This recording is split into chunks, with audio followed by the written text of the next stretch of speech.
Hola, ¿qué tal? Bienvenida, bienvenido a un video más de Matemáticas Arca en su sección de física. En este video desarrollaremos el tema de tiro parabólico y particularmente en su modalidad de tiro parabólico oblicuo. Si este material les resulta de utilidad, apoyen nuestros canales Matemáticas Arca y Arca Física. Denle like a este video, compártanlo, pero sobre todo no olviden suscribirse. Gracias. Para ilustrar de manera práctica el desarrollo de este tema, vamos a realizar el ejercicio que tenemos en el pizarrón. Se lanza un cuerpo hacia abajo desde el punto más alto de un edificio de 170 metros de altura, el cual forma un ángulo de 30 grados con la horizontal. Si su rapidez inicial es de 40 metros sobre segundo, se nos pide calcular el tiempo en segundos que tarda en llegar al piso, la distancia en metros de la base del edificio a la que caerá y la velocidad en metros sobre segundo, así como su dirección con que chocará con el piso. El tiro parabólico es un fenómeno eminentemente de movimiento rectilíneo, solo que en el plano, en dos dimensiones. Tiene una componente horizontal y una componente vertical. La componente horizontal es un fenómeno de movimiento rectilíneo uniforme, que quiere decir que la velocidad horizontal es constante, no cambia. La velocidad final horizontal es la misma que la velocidad inicial horizontal. Y la componente vertical es un fenómeno de movimiento rectilíneo uniformemente acelerado. Uniformemente acelerado porque la aceleración es constante y esta aceleración es la aceleración de la gravedad, es decir, es un fenómeno de caída libre. La aceleración de la gravedad, como sabemos en la superficie de la Tierra, tiene un valor de menos 9.81 metros sobre segundo cuadrado. Cuando hablamos de movimiento parabólico, tiro parabólico oblicuo, es el fenómeno que se presenta cuando, estando en una posición baja, lanzamos un objeto hacia arriba, pero no verticalmente, sino con un cierto ángulo. O bien cuando estamos en una posición alta, como es el caso que nos ocupa, y lanzamos un objeto hacia abajo, pero no verticalmente, sino con un cierto ángulo. Y como consecuencia, este objeto que lanzamos con un cierto ángulo tiene una velocidad inicial horizontal y una velocidad inicial vertical. ¿Por qué? Porque el vector velocidad se encuentra inclinado. En este caso, y vamos a calcular dichas componentes horizontales y verticales. A la velocidad inicial horizontal le vamos a llamar velocidad inicial en X y a la velocidad inicial vertical le vamos a llamar velocidad inicial en Y. Esta es la velocidad inicial, 40 metros sobre segundo, puesto que lanzada hacia abajo, el ángulo que forma con la horizontal es este ángulo es de 30 grados.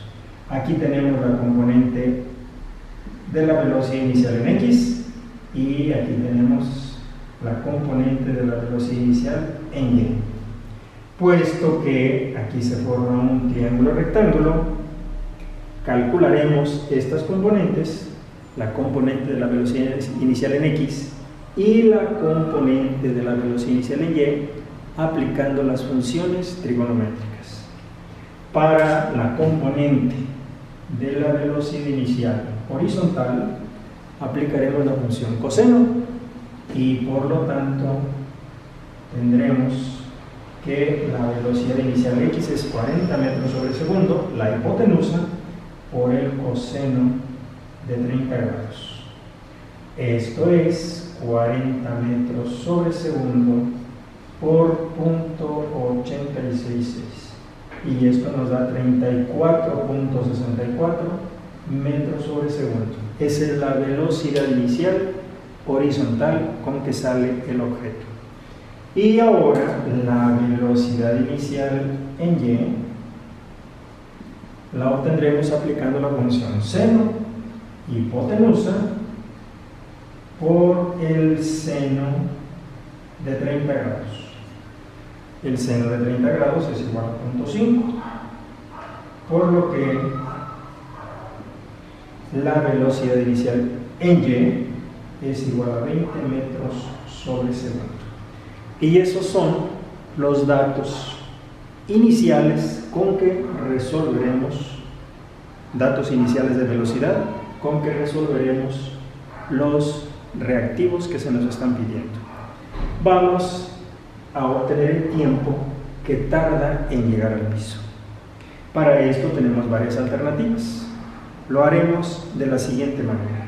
Vamos a calcular la velocidad vertical con que choca con el piso, es decir, la velocidad final vertical. Para este efecto, partimos de, tenemos velocidad inicial en Y, 20 metros sobre segundo. La altura, 170 metros. Y sabemos que la aceleración de la gravedad, menos 9.81 metros sobre segundo cuadrado. De aquí que, puesto que el objeto cae, vamos a tomar la positiva, 9.81 metros sobre segundo cuadrado. Y ahora obtendremos, a partir de esta fórmula, velocidad final cuadrada es igual a velocidad inicial al cuadrado más el doble de la aceleración de la gravedad por la altura. Tenemos, por lo tanto, que la velocidad final en Y va a ser la raíz cuadrada de velocidad inicial al cuadrado, 20 metros sobre segundo al cuadrado, más 2 por 9.81 metros sobre segundo cuadrado por 170 metros. Y este nos da, por lo tanto, 400 metros cuadrados sobre segundo cuadrado, más 2 por 9.81 por 170 nos da 3.335.4 metros cuadrados sobre segundo cuadrado. Puesto que tenemos términos semejantes dentro del radical, podemos sumarlos, y esto nos da, por lo tanto, la raíz cuadrada de 3.735.4 metros cuadrados sobre segundo cuadrado. Extraemos raíz cuadrada de 3.735.4 y eso nos da, por lo tanto, velocidad inicial en Y, velocidad final en Y igual a 61.12, y en cuanto a unidades, metro sobre segundo. ¿Por qué? La raíz cuadrada de metro cuadrado, metro, la raíz cuadrada de segundo cuadrado, segundo. Y tenemos ya la velocidad vertical con que el objeto choca con el piso. Ahora obtendremos la velocidad promedio vertical. ¿Cómo obtenemos la velocidad promedio vertical? Es decir, velocidad promedio en Y, pues es sumando las velocidades, la velocidad inicial en Y más la velocidad final en Y sobre 2. Y esto nos da, por lo tanto, velocidad inicial en Y, 20 más 61.12 sobre 2 metros sobre segundo. Y tenemos, por lo tanto, que la velocidad promedio en Y es igual a 40.56 metros sobre segundo. Y ahora, para obtener el tiempo, que es lo que nos interesa, aplicaremos la fórmula de altura es igual a velocidad promedio por tiempo. Altura, velocidad promedio por tiempo. Despejamos el tiempo y nos da que es altura sobre velocidad promedio. Por lo tanto, el tiempo que tarda en chocar con el piso va a ser 170 metros sobre la velocidad promedio en Y, que es de 40.56 metros sobre segundo.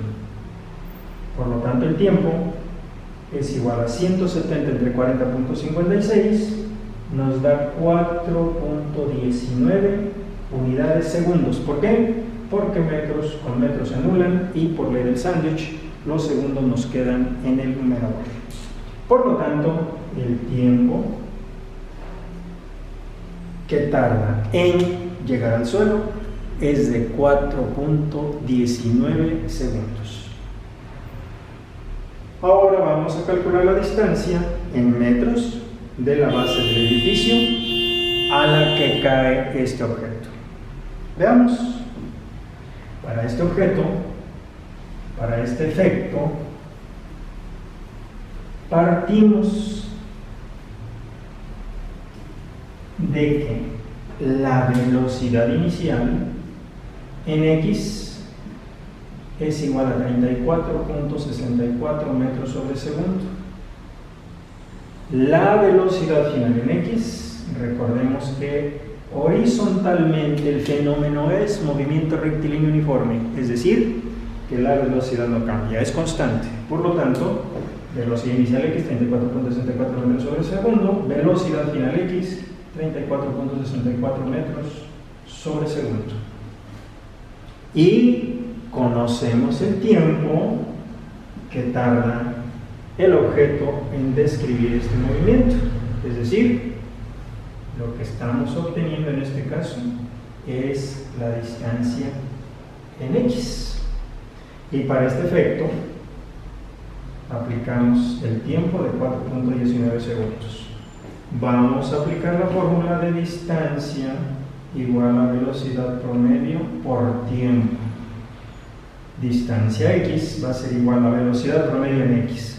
Si la velocidad es constante, pues evidentemente la velocidad promedio es exactamente igual a la inicial o a la final, que es de 34.64 metros sobre segundo. Y esto lo multiplicamos por los 4.19 segundos y obtenemos por lo tanto que la distancia horizontal a la que cae el objeto de la base del edificio es de 145.14 metros. Es el producto de 34.64 metros sobre segundo por 4.19 segundos. Los segundos se anulan y nos quedan metros. Y tenemos resuelto el inciso B, distancia en metros de la base del edificio a la que cae el objeto. Y por último, vamos a obtener la velocidad en metros sobre segundo y la dirección con que choca con el piso. Para este efecto, vamos a considerar, voy borrando, tenemos que el objeto al chocar en este punto lo hace con una velocidad final que es la que no conocemos. Esta velocidad final es una velocidad que va a estar inclinada. Esa velocidad final se va a componer de la velocidad final en X y la velocidad final en Y. La velocidad final en X, sabemos que es de 34.64 metros sobre segundo. Y la velocidad final en Y, es la que acabamos de obtener, de 61.12 metros sobre segundo. Y la dirección nos la va a dar este ángulo. Para obtener la velocidad final, noten que tenemos un triángulo rectángulo donde la velocidad final es la hipotenusa y las componentes X y Y son los catetos. Por lo tanto, tenemos que velocidad final va a ser igual a la raíz cuadrada de 34.64 metros sobre segundo al cuadrado más 61.12 metros sobre segundo al cuadrado. Aquí nótese que la componente horizontal es hacia la derecha, por lo tanto es positiva. La componente vertical es hacia abajo, es negativa, pero al elevarla al cuadrado, el resultado va a ser positivo. Así es que aquí no importa si lo tomo positivo o negativo. Va a ser importante para determinar el ángulo, pero ahorita lo vemos. Por lo tanto, tenemos que la velocidad final es 34.64 metros sobre segundo. Esto nos da 1199.93 metros cuadrados sobre segundo cuadrado, más 61.12 elevado al cuadrado nos da 3.735.65 metros cuadrados sobre segundo cuadrado. Sumamos estas dos cantidades y ya obtenemos 4.935.58 metros cuadrados sobre segundo cuadrado. Extraemos raíz cuadrada y esto nos da, por lo tanto, 70.25 unidades metros sobre segundo. Raíz cuadrada de metros cuadrados, metros, raíz cuadrada de segundos cuadrados, segundos. De aquí que la velocidad con que se impacta el objeto con el suelo es de 70.25 metros sobre segundo. Ahora bien, ¿con qué ángulo? ¿Cuál es su dirección? Para obtener el ángulo aplicaremos la tangente de alfa, que es este ángulo, cateto opuesto sobre cateto adyacente, 61.12 sobre 34.64. Aquí es importante, para efecto de que determinemos con precisión el ángulo real, que tomemos este valor negativo, razón por la que la tangente de alfa nos da menos entre más es menos y nos da 1.7641 negativo. El ángulo lo obtenemos aplicándole la tangente inversa a menos 1.7641 y esto nos da un ángulo de menos 60.45 grados. El hecho de que el ángulo nos dé negativo quiere decir que lo estamos tomando en sentido inverso. El ángulo normalmente lo mediríamos nosotros, esto es lo que estamos haciendo, aquí está el ángulo alfa y lo medimos así. Es decir, el ángulo real se toma en el sentido contrario a las manecillas del reloj. El hecho de que nos esté dando negativo significa que lo estamos tomando en el sentido de las manecillas del reloj. Por lo tanto, para obtener el ángulo real, vamos a llamarle el ángulo θ, a 360 grados le vamos a restar los 60.45 y esto nos da un ángulo de 299.55 grados. Este es el ángulo real con el que el vector velocidad se impacta con el piso. A un ángulo negativo, es decir, en sentido de las manecillas del reloj a partir del semieje X positivo, de 60.45. Y el ángulo real, le restamos a 360 grados, le restamos estos 60.45 y nos da 299.55. Y de esta manera, este reactivo queda total y perfectamente resuelto. Si tienen alguna duda, no olviden enviarla en un comentario. Recuerden que solo el conocimiento nos hace verdaderamente libres. Por favor, no olviden suscribirse. Hasta el próximo video.